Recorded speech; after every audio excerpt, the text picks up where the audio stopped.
ಕರ್ನಾಡಿನ ಸಮಸ್ತ ವೀಕ್ಷಕರಿಗೂ ಹಾಗೂ ಕರ್ನಾಡಿನ ಸಮಸ್ತ ಭಾವಿ ವಕೀಲರಿಗೆ ಕಾಮಧೇನು ಲಾ ಅಕಾಡೆಮಿ ನಮಸ್ತೆ. ಆತ್ಮೀಯ ಸ್ನೇಹಿತರೆ, ಇಂದಿನ ಸಂಚಿಕೆಯಲ್ಲಿ ನಾನು ನಿಮ್ಮ ಬೀರೇಶ್ ಮಾತಾಡ್ತಿದ್ದೇನೆ ನಿಮ್ಮೆಲ್ಲರೊಂದಿಗೆ. ನೋಡಿ ಸ್ನೇಹಿತರೆ, ಇಂದಿನ ಸಂಚಿಕೆಯಲ್ಲಿ ಅಥವಾ ಇಂದಿನ ತರಗತಿಯಲ್ಲಿ ನಾವು ಯಾವ ವಿಷಯಗಳ ಬಗ್ಗೆ ಚರ್ಚೆ ಮಾಡ್ತಿದ್ದೀವಿ ಅಂದರೆ, ಏನು ನಮ್ಮ ಕರ್ನಾಟಕ ರಾಜ್ಯ ಕಾನೂನು ವಿಶ್ವವಿದ್ಯಾಲಯ ಹುಬ್ಬಳ್ಳಿಯವರು ದಿನಾಂಕ 29/6/2026 ಒಂದು ಅಧಿಸೂಚನೆಯನ್ನು ಅಥವಾ ಒಂದು ಸುತ್ತೋಲೆಯನ್ನು ಪರೀಕ್ಷಾ ವಿಭಾಗದಿಂದ ಹೊರಡಿಸಲಾಗಿದೆ ಸ್ನೇಹಿತರೆ. ಆ ಸುತ್ತೋಲೆಯಲ್ಲಿ ಏನಿದೆ, ತುಂಬ ಇಂಪಾರ್ಟೆಂಟು, ತುಂಬ ಮಹತ್ವವಾದಂತಹ ಒಂದು ಸುತ್ತೋಲೆಯನ್ನು ಆದೇಶ ಮಾಡಿದ್ದಾರೆ ಆತ್ಮೀಯ ಸ್ನೇಹಿತರೆ. ನೋಡಿ, ಆ ಸುತ್ತೋಲೆಯಲ್ಲಿ ಏನಿದೆ ನೋಡೋದಾದರೆ ಕ್ಲಿಯರಾಗಿ ಕಾಣ್ತಿದೆ ಅಂತ ನಾನು ಭಾವಿಸ್ತೇನೆ. ನಾನು ಕೊಟ್ಟಿರುವಂಥ ಒಂದು ಇಮೇಜ್ ನಿಮ್ಮೆಲ್ಲರಿಗೂ ಕೂಡ ನೋಡಿ.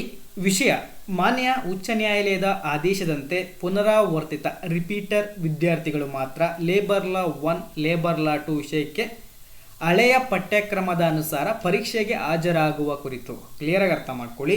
ಏನು ಈ ಲೇಬರ್ ಲಾ 1, ಲೇಬರ್ ಲಾ 2 ಅಂತ ಹೇಳ್ಬಿಟ್ಟು ಹಿಂದೆ ಕರಿತಿದ್ವಿ ಆತ್ಮೀಯ ಸ್ನೇಹಿತರೆ. ಏನು ಈ ನೋಟಿಸ್ ಬರೋಕ್ಕಿಂತ ಮುಂಚೆ ಈಗಾಗಲೇ ಸುಮಾರು ಒಂದು 2-3 ತಿಂಗಳ ಹಿಂದೆ ಲೇಬರ್ ಲಾ 1 ಮತ್ತು ಲೇಬರ್ ಲಾ 2 ಅಲ್ಲಿ ಮಾಡಿಫೈ ಮಾಡ್ತಾರೆ ಆತ್ಮೀಯ ಸ್ನೇಹಿತರೆ. ಕೆಲವೊಂದು ಆ್ಯಕ್ಟ್ಗಳನ್ನು ಇನ್ಕ್ಲೂಡಿಂಗ್ ಮಾಡಿಬಿಟ್ಟು ಮಾಡಿಫೈ ಮಾಡಿ ಅದರ ಸಬ್ಜೆಕ್ಟ್ಗಳನ್ನ labour and industrial law 1, labour and industrial law 2 ಅಂತ ಮಾಡಿದ್ದಾರೆ. ಅಲ್ಲಿ ಇಂಡಸ್ಟ್ರಿಯಲ್ ಅಂತ ಸೇರಿ ಒಂದು ಪದವನ್ನು ಇನ್ಕ್ಲೂಡಿಂಗ್ ಮಾಡಿ ನ್ಯೂ ಸಿಲೆಬಸನ್ನು ಅಡಾಪ್ಟ್ ಮಾಡಿಕೊಂಡಿದ್ರು. ಸೊ ಈಗ ಹಳೆಯ ವಿದ್ಯಾರ್ಥಿಗಳು ಯಾವ ವಿಷಯವನ್ನು ನಾವು ಆಗಿದ್ದರೆ ಫೇಲ್ ಆಗಿರುವಂಥ ವಿದ್ಯಾರ್ಥಿಗಳು ಅಥವಾ ಅನುತ್ತೀರ್ಣವನ್ನು ಹೊಂದಿರುವಂತಹ ವಿದ್ಯಾರ್ಥಿಗಳು, ನಾವು ಈಗ ಯಾವ ಲೇಬರ್ ಲಾಗೆ ಸಂಬಂಧಪಟ್ಟಂತೆ ನಾವು ಹಳೆಯ ವಿಷಯವನ್ನು ಎಕ್ಸಾಮ್ ಬರಿಬೇಕು ಅಥವಾ ಈಗ ಹೊಸದಾಗಿ ಅಳವಡಿಸಿಕೊಂಡಿರುವಂತಹ ವಿಷಯಗಳಿಗೆ ನಾವು ಪರೀಕ್ಷೆಯನ್ನು ತೆಗೆದುಕೊಳ್ಬೇಕು ಅಂತ ಹೇಳ್ಬಿಟ್ಟು ಒಂದು ಗೊಂದಲವಿರ್ತದೆ ನಿಮ್ಮೆಲ್ಲರಿಗೂ ಕೂಡ. ನೋಡಿ, ಮುಂದುವರಿದು ಮೇಲ್ಕಾಣಿಸಿದ ವಿಷಯ ಹಾಗೂ ಉಲ್ಲೇಖಕ್ಕೆ ಸಂಬಂಧಿಸಿದಂತೆ ಎಲ್ಲ ಸಂಯೋಜಿತ ಕಾನೂನು ಮಹಾವಿದ್ಯಾಲಯದ ಪ್ರಾಂಶುಪಾಲರಿಗೆ ಈ ಮೂಲಕ ತಿಳಿಸುವುದೇನೆಂದರೆ, ಉಲ್ಲೇಖಿತ ಸುತ್ತೋಲೆ 1ರಲ್ಲಿ ತಿಳಿಸಿದಂತೆ 2025-26ನೇ ಶೈಕ್ಷಣಿಕ ಕ್ಲಿಯರಾಗಿ ಅರ್ಥ ಮಾಡ್ಕೊಳ್ಳಿ ಆತ್ಮೀಯ ಸ್ನೇಹಿತರೆ. ಏನು ಹೇಳ್ತಾ ಇರೋದು ನೋಡಿ, ಇಲ್ಲಿ ಏನು ಉಲ್ಲೇಖ ಸುತ್ತೋಲೆ 1ರಲ್ಲಿ ತಿಳಿಸಿದಂತೆ 2025-26ನೇ ಶೈಕ್ಷಣಿಕ ಸಾಲಿನಲ್ಲಿ ಲೇಬರ್ ಲಾ 1, ಲೇಬರ್ ಲಾ 2 ಈ 2 ವಿಷಯಗಳಿಗೆ ಬದಲಾಗಿ labour and industrial law 1, labour and industrial law 2 ಎಂಬ ನೂತನ ಪಠ್ಯಕ್ರಮವನ್ನು ಜಾರಿಗೊಳಿಸಲಾಗಿದ್ದು, ಪರೀಕ್ಷೆಗಳಲ್ಲಿಯೂ ಸಹ ಇದೇ ನೂತನ ಪಠ್ಯಕ್ರಮದ ಪ್ರಕಾರವೇ ಫ್ರೆಷರ್ಸ್ ಆಗಿರ್ಬೋದು, ರಿಪೀಟರ್ ಆಗಿರ್ಬೋದು, ವಿದ್ಯಾರ್ಥಿಗಳು ನೂತನ ಪಠ್ಯಕ್ರಮದ ಅನುಸಾರ ಅಂದರೆ labour and industrial law 1, labour and industrial law 2 ಈ ಸಬ್ಜೆಕ್ಟ್ಗಳಿಗೆ ಅಥವಾ ಈ ವಿಷಯಗಳಿಗೆ ಸಂಬಂಧಪಟ್ಟಂತೆ ನೀವು ಪರೀಕ್ಷೆ ಸಿದ್ಧತೆ ಪಡೆದುಕೊಳ್ಬೇಕಾಗಿತ್ತು. ಆದರೆ ಪರೀಕ್ಷೆ ನಡೆಸಿ ಬರೆಯಲು ಉಲ್ಲೇಖಿತ ಸುತ್ತೋಲೆ 2ರಲ್ಲಿ ಸೂಚಿಸಲಾಗಿರ್ತದೆ ಸ್ನೇಹಿತರೆ ಇಂದಿನ ಸುತ್ತೋಲೆಯಲ್ಲಿ. ಆದರೆ ಈ ಪ್ರಸ್ತುತ ಆದೇಶದಲ್ಲಿ ಅಥವಾ ಸುತ್ತೋಲೆಯಲ್ಲಿ ನೋಡೋದಾದರೆ, ಮುಂದುವರೆದು ಹಲವು ಪುನರಾವರ್ತಿತ ರಿಪೀಟರ್ ವಿದ್ಯಾರ್ಥಿಗಳು ಹಳೆಯ ಪಠ್ಯಕ್ರಮದ ಅನುಸಾರ labour law 1 and labour law 2 ವಿಷಯಗಳಿಗೆ ಪರೀಕ್ಷೆಗೆ ಹಾಜರಾಗಲು ಮಾನ್ಯ ಉಚ್ಚ ನ್ಯಾಯಾಲಯಕ್ಕೆ ಮನವಿಯನ್ನು ಸಲ್ಲಿಸ್ತಾರೆ ಸ್ನೇಹಿತರೆ.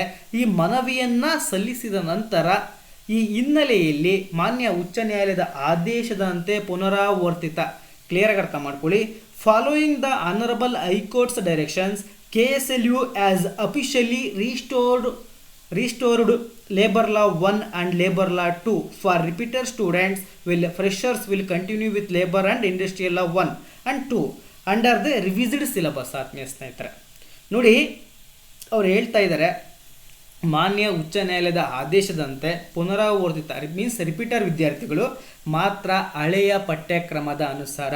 ಈಗ ವಿದ್ಯಾರ್ಥಿಗಳು ಲೇಬರ್ ಲಾ 1 ಮತ್ತು ಲೇಬರ್ ಲಾ 2 ಅಲ್ಲಿ ಅನುತ್ತೀರ್ಣವಾಗಿದ್ದರೆ, ಫೇಲ್ ಆಗಿದ್ದರೆ ಅಂಥ ವಿದ್ಯಾರ್ಥಿಗಳು ಅದೇ ವಿಷಯವನ್ನು ಲೇಬರ್ ಲಾ 1 ಮತ್ತು ಲೇಬರ್ ಲಾ 2ಗೆ ಸಂಬಂಧಪಟ್ಟಂತೆ ಪರೀಕ್ಷೆಯನ್ನು ಬರೀಬೇಕು. ಇನ್ನು ಫ್ರೆಷರ್ಸ್ ಸ್ಟಡಿ ಮಾಡ್ತಿರುವಂಥ ವಿದ್ಯಾರ್ಥಿಗಳು, ಈ ಪ್ರೆಸೆಂಟ್ ಸೆಮ್ಮಲ್ಲಿ ಇರುವಂಥ ವಿದ್ಯಾರ್ಥಿಗಳು ಯಾವ ಎಕ್ಸಾಮ್ ಬರೀಬೇಕು, ಯಾವ ಸಬ್ಜೆಕ್ಟ್ ಸಂಬಂಧಪಟ್ಟಂಗೆ ಎಕ್ಸಾಮ್ ಬರೀಬೇಕು ಅಂತ ಅಂದರೆ, ಲೇಬರ್ ಲಾ ಆ್ಯಂಡ್ ಇಂಡಸ್ಟ್ರಿಯಲ್ ಲಾ 1ಗೆ ಮತ್ತು ಲೇಬರ್ ಆ್ಯಂಡ್ ಇಂಡಸ್ಟ್ರಿಯಲ್ ಲಾ 2ಗೆ ಸಂಬಂಧಪಟ್ಟಂತೆ ಆಯಾ ವಿದ್ಯಾರ್ಥಿಗಳು ಎಕ್ಸಾಮ್ಸನ್ನು ಬರೀಬೇಕಾಗ್ತದೆ. ಕ್ಲಿಯರಾಗಿ ಅರ್ಥ ಆಗಿದೆ ಅಂತ ನಾನು ಭಾವಿಸ್ತೇನೆ. ವಿಷಯಗಳಿಗೆ ಪರೀಕ್ಷೆಗೆ ಹಾಜರಾಗಲು ಸೂಚಿಸಿದ ಅದರಂತೆ ರಿಪೀಟರ್ ವಿದ್ಯಾರ್ಥಿಗಳು ಮಾತ್ರ ಹಳೆಯ ಪಠ್ಯಕ್ರಮದ ಅನುಸಾರ ಪರೀಕ್ಷೆ ಬರೆಯಲು ಹಾಗೂ ಫ್ರೆಷರ್ಸ್ ವಿದ್ಯಾರ್ಥಿಗಳು ನೂತನ ಪಠ್ಯಕ್ರಮದ ಅನುಸಾರ ಪರೀಕ್ಷೆ ಬರೆಯಲು ಎಲ್ಲ ಸಂಯೋಜಿತ ಕಾನೂನು ಮಹಾವಿದ್ಯಾಲಯ ಪ್ರಾಂಶುಪಾಲರು ಸಂಬಂಧಪಟ್ಟ ವಿದ್ಯಾರ್ಥಿಗಳಿಗೆ ಸೂಚಿಸಲು ಈ ಮೂಲಕ ತಿಳಿಸಲಾಗಿದೆ.